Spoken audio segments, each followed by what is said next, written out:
Ee ooh ah ah, ting tang, walla walla bang bang. Ee ooh ah ah, ting tang, walla walla bang bang. Ee ooh ah ah, ting tang, walla walla bang bang.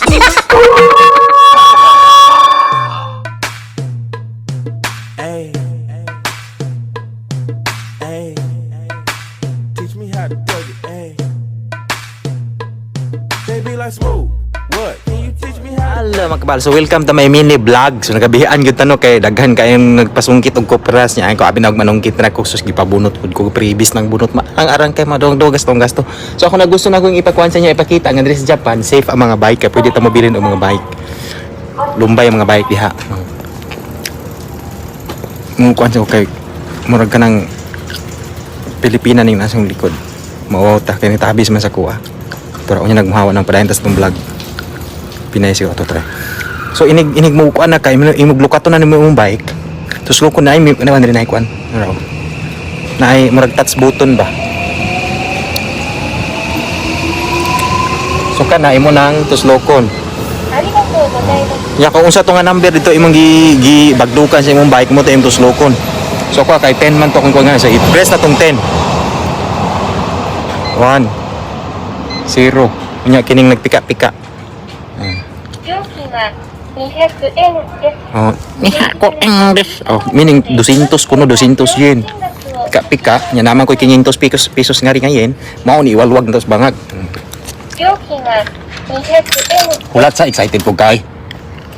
Nya nay babae di sulod no. May trabaho na sulod diha giputos. Pay po siya pagkaon. Nakaagi ko ang trabaho ah. Mag-atang ra ka lisod. Pitos kayo kay gamay guot man kay ni. Oh. Nasa nagluko sulod. Te, humanat te. Humanag ko, nakuha na nako. Pansin po ka. So, number 10. Pangitaw na itong number 10. So, naara. So, di na siya lock. Atong labnuton, gusuway.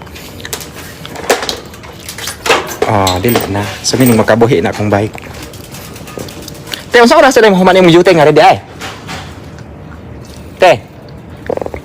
Ngapi siguro, ano ba nito bag? Kailangan magdala ng maraming yen in Japan because this is step by step how to use Japanese ATMs. Kaya kung first time mo, save this video, hindi nila malalaman na first time mo. In this video, I highly suggest na may GCash card kayo so you can get the best exchange rate. Upon arriving sa airport, naghahanap kami agad ng 7 bank, usually mga nasa 7-Eleven sila. This is the same how you typically withdraw sa Pilipinas. Ang difference lang is this one, may currency conversion factor tayo. Since this is an international transaction, may 220 yen na transaction fee for 20,000 yen and above withdrawal. You can withdraw until 100,000 para sulit yung 220 yen or 88 pesos na transaction fee. After inputting the amount, ito yung step na hindi mo dapat makalimutan ha. Kasi pag nakalimutan mo to, mas mapapamahal ka. Always choose the local currency of the country you're in. For example, ito, nag-withdraw ko ng 80,000 yen. If I choose the ATM to convert it sa peso, it's gonna be 32,000 pesos. Pero if I choose Japan yen and let GCash convert it, ito yung actual na na-deduct sa GCash ko. 30,841 pesos only, and that's a savings of 1,158 pesos. And ito pa, yung exchange rate is only at 0.38. O diba, ang sulit? That's what you get when you follow me. This is not GCash sponsored, pero GCash pwede naman. Save this and see you on my next videos. Kabayan, ipakita mo naman dyan yung alas 12 ng hating gabi. So ngayon mga kabayan, alas 12 na to ng hating gabi. Kung napapansin nyo, wala ka na makikitang sikat ng araw, pero maliwanag pa rin. Ito na ngayon yung alas 12 ng hating gabi mga kabayan, no? Kung napapansin nyo, wala naman siyang sikat ng araw dahil maulap siya.